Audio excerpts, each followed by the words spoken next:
Prenatal Yoga. It's a modified version of a downward facing dog.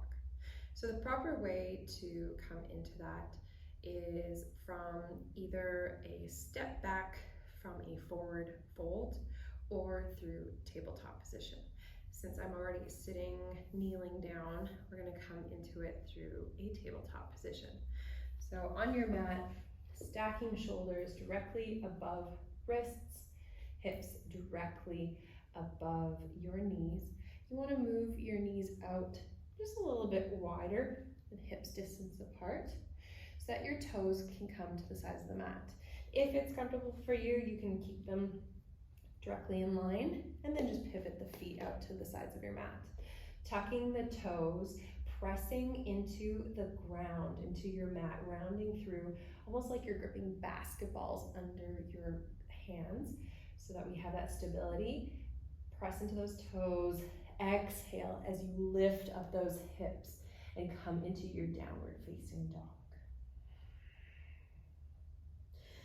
To adjust here, inhale, lift up onto your tippy toes. Nice good back of the leg stretch, bottom of the feet stretch.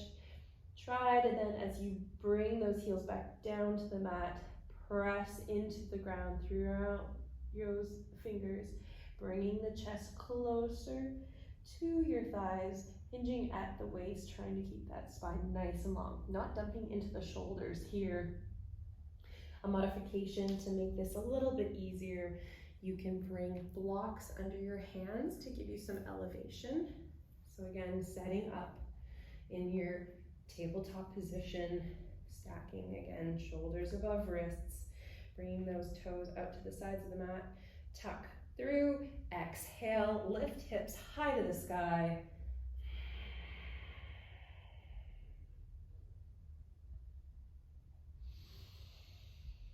And that is your modified prenatal downward facing dog.